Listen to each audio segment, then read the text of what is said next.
Welcome to Getting Aligned, a human design podcast where we dive into the endless journey of self-discovery using human design.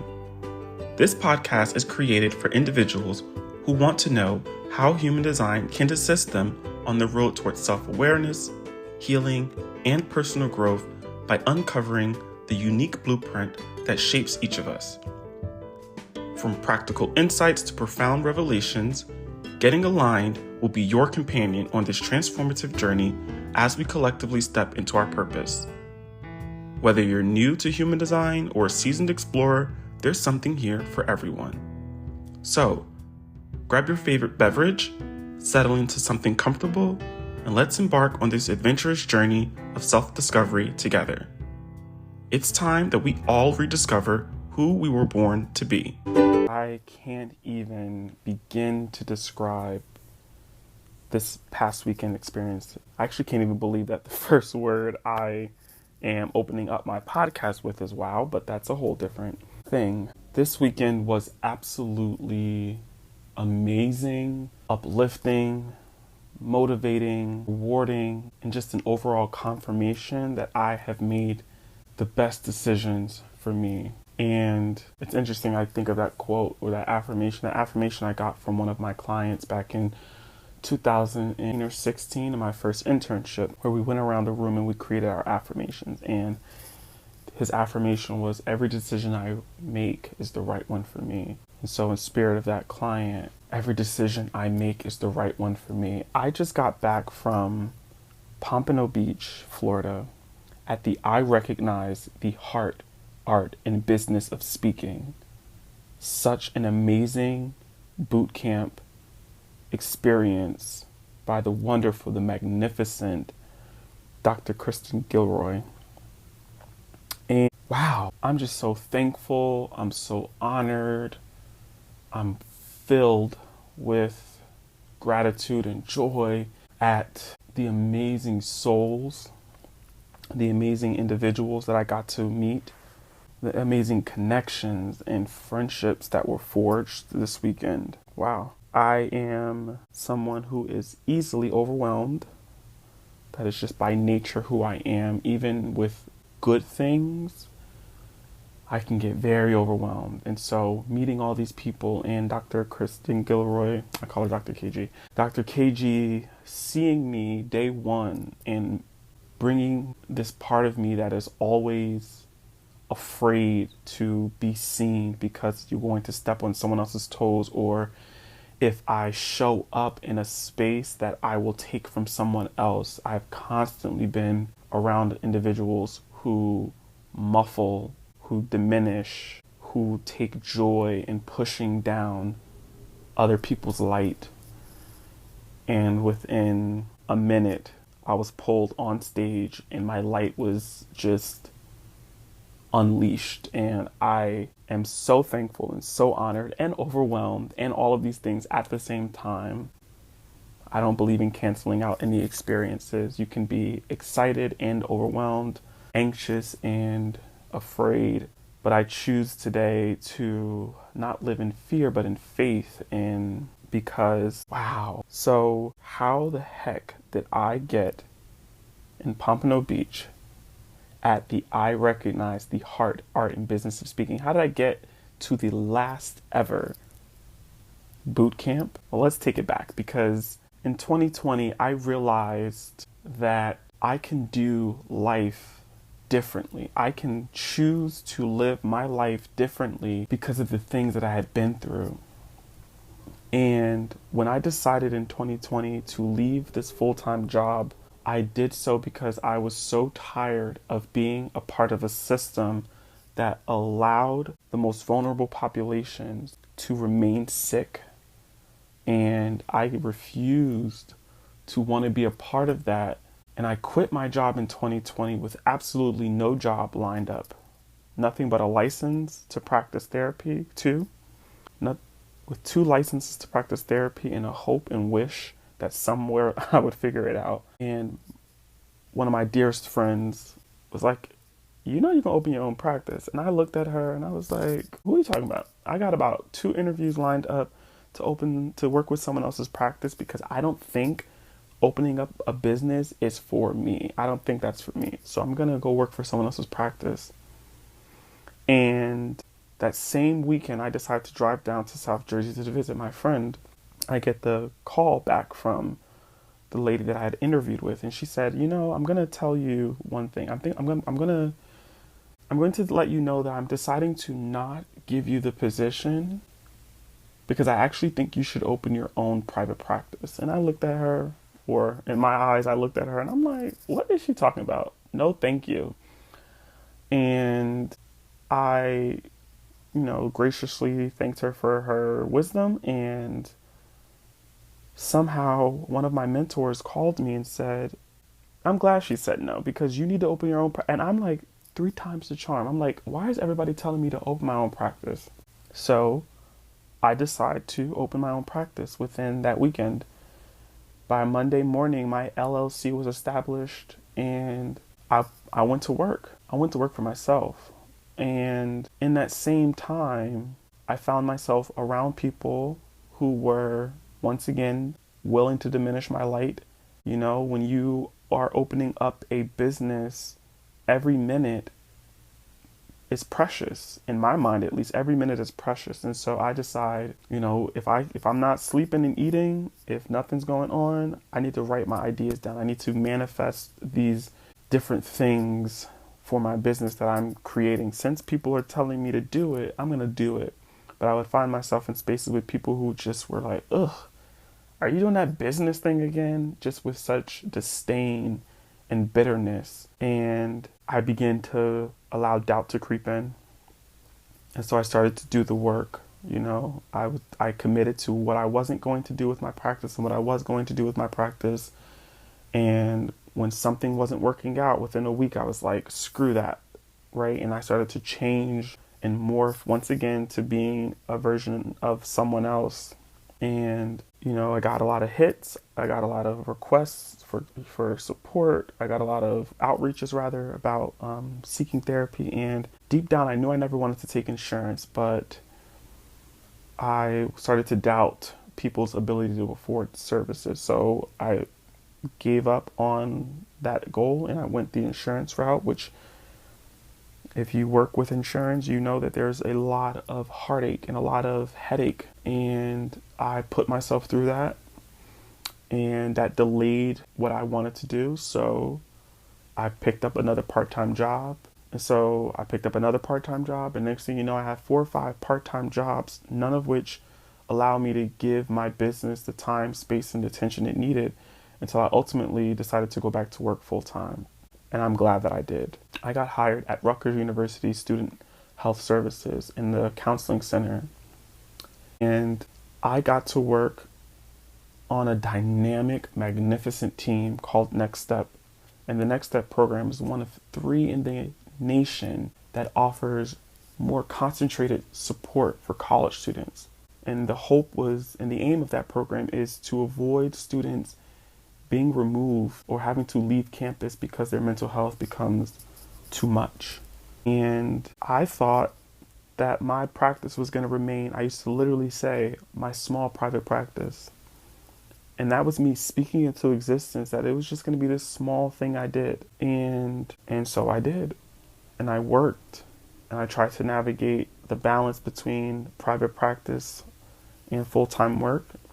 I made a lot of changes in my life. I made a lot of decisions in my relationships with people, a lot of which the people that were the first to tell me what I wasn't capable of were the first to be given a crafted handwritten letter of permission to exit from my life. Because throughout the last year, I physically felt that things were going to change. I couldn't tell you what it was. I still can't tell you what it is. I can only tell you that I physically, in my body, felt something was getting ready to happen. And so at the tail end of 2021, one of my dearest friends, Christina Royce, because she is now full-fledged married. Shout out to this wonderful soul. She and I reconnected after a couple of years, and she asked me, what did I see myself doing in my business? And I said, girl, let me tell you, okay? I had a podcast that was going to start in 2021. I was going to do some trainings. I was going to, do therapy on the side. And, like, that's it. Probably do some teaching. Like, that's what I manifested in 2020 when I decided to do this. A podcast, a private practice, provide trainings and education and speaking, and be an adjunct professor. And in 2022, she offered to coach me, to work with me, to break the narrative that social workers must do things the way it's been done before. And we started to work together individually, but then she created a incubator. And I was like, absolutely. I'm going to literally take everything I have, every penny in my bank account. I will take it and I will invest in Chrissy, because I have always believed that you have to learn to invest in yourself, because nobody else is going to do it if you can't do it for you. And I said, if I need to make this happen, I'll cut back on going out, right? All the money I spend going out each weekend to a club or a bar or whatever, all that can go right into myself in a different way.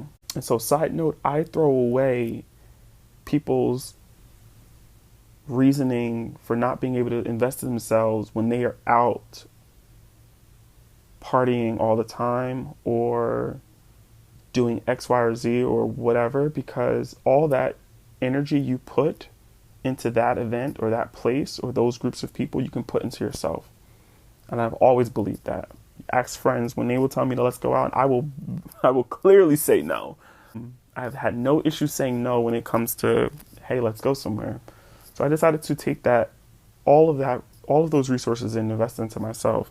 And there were some hard truths I had to reface during that 4 months. There was some hard truths that needed to be faced. And this wasn't just a business coach. This was a literal life coach. And I stumbled into an amazing space with amazing Black women who are going to be out here doing amazing things. And I can't wait to support each one of them, because that's the type of person I aim to be. Is I want to invest fully in people who are investing in me.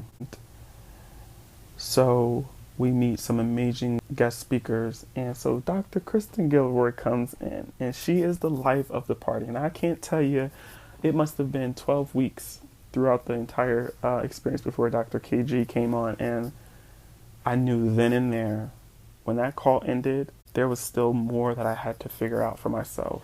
I had already been studying somatic experiencing. Somatic is another word for body, separate from mind. And so I had been studying, learning how to build a better relationship with my body, learning how to communicate more effectively with it, learning how to listen, learning how to track other people's bodies. And I got really skilled at being able to see what other people's bodies are asking for. I then still felt something was missing.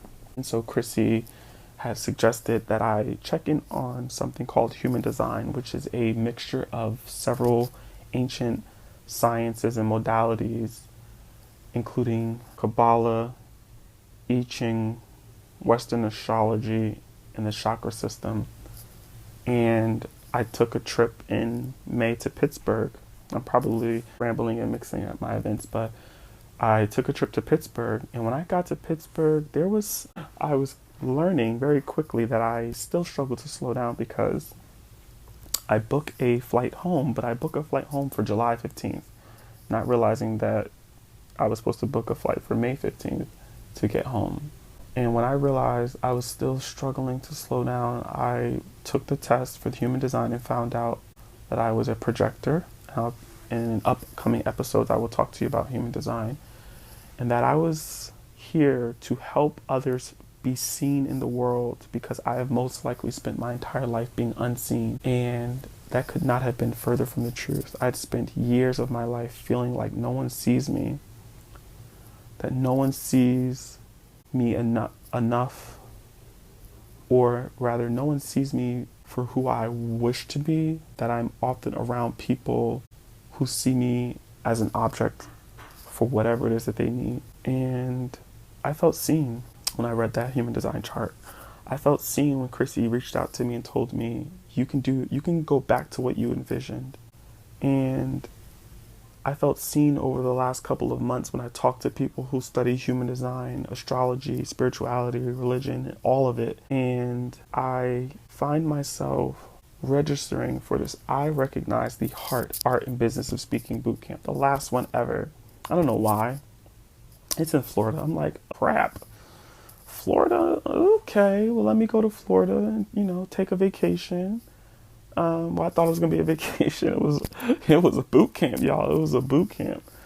I'm gonna have to go back to Fort Lauderdale to take a vacation. And Dr. KG saw me, and she pulled me on stage, and we out here doing the James. Yes, like snaps and kicks and just fun energy, and hard work, and real truths. And I realized I have so many stories to share that I ran from each experience that's ever happened to me because I didn't want to be defined by those experiences. I did so strategically that by the time I met my friends in graduate school, they hadn't even known that my mother had passed away at 14. I had been so methodical at keeping my life compartmentalized because I don't want someone to see me and say, oh, my poor you, because that's not me. I am here despite my adversities, but I continue to allow myself to be around people who knew my whole story because I felt like it's easier to stay with someone who knows everything because it makes it easier than having to open up to new people and share with new people your story and your experiences. We are here today celebrating so much. I'm just humbly grateful. I'm excited. I'm nervous. And I'm ready. I'm ready to move forward and to surround myself with consistent people in my life who show up for me as I show up for them. Gone are the days where you were allowed to stay in my life because you showed up for me a year ago. When you decide to be in someone's life, you sign up to be with them in those difficult moments. And that does not give you a pass to come and go as you please, right? Within reason. And so I command in my life, I command consistency from people. And I command conversation and communication. I love my solitude. I love my creative ways that I come about making things. But I struggle to give myself attention that I need, that I deserve. And so how did I get here? I got here because I had spent years trying to intentionally be unseen to the point where being seen is so overwhelming. And so that's how I got here. And that's just a snippet of my story. But I'm just so excited and tired because it is now 12 something in the morning when I decide to record this because living in Jersey City, there's just lots of loudness. I listened to this amazing podcast today, Michelle Williams checking in, and her quote really made it with me. She said, "It's taken me a lot and it has cost me a lot to have a consistent smile." Yes, she said, it's taking me a lot and cost me a lot to have a consistent smile. And I am smiling. I'm happy. I am rejoicing. I am excited because. And, this weekend, what I got away from this weekend was that I recognize that I can lean into who I am with ease. And being anyone other than myself, that's difficult. When I lean into who I am, that's easy. Trying to be anyone other than me, that's difficult. And I don't want life to be difficult. I don't want the next things to come into my life difficult. I don't want to have blood, sweat, and tears to achieve joy. Not anymore. And I don't want conversations to be difficult with people in my life. I don't want, I'm going to go the other way. What I do want, I deserve, I call consistent people in my life. I call joy. I call freedom. I call flexibility. I call communication. And I got distracted for a second there because as I'm looking up at my wall, I'm looking at my positive affirmations wall. And I didn't even realize my positive affirmations. I am a public speaker with my podcast. I am speaking on a TED Talk stage. I have consistent people in my life. I deserve a premium fee. I made at least 7 figures gross in 2023. I am an adjunct professor. I am letting go of the need to control. So I got distracted because I was literally speaking out to start to manifest and to use positive affirmations, and I didn't even realize that my wall is constantly staring at me. And so, yes, I spoke this weekend publicly. I have a podcast. I have consistent people in my life. I will be an adjunct professor. I will call for a premium fee. All of these affirmations on my wall are literally unfolding as we speak in real time, and I'm kind of in goosebumps and shock. So, wow describes my overall experience, and that is a snippet of what brought me here. And what I really want people to know is that you can do what lights you up. You can do what lights you up in life. It doesn't have to be a this or that. My job is founder, CEO, and director, and traveler. That's my new job. I just gave myself a promotion just now. I am now a traveler.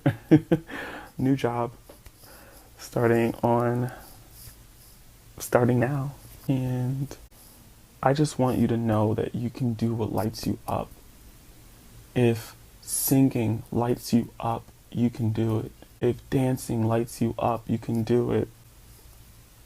Being an influencer, if running a business, if being a parent, if being you, if that lights you up, do it.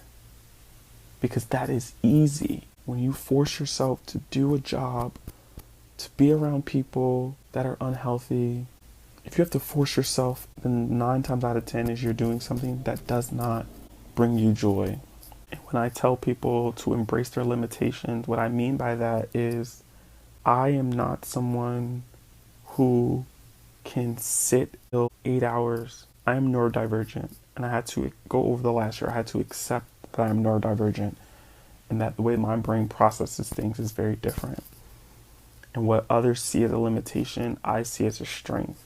So I had to learn to embrace my quote-unquote limitations, or I had to accept, rather, my quote-unquote limitations, because what that did was it allowed me to embrace my strengths, that I am a creator, that I see things in this world very differently, and it's very hard for me to think flexible.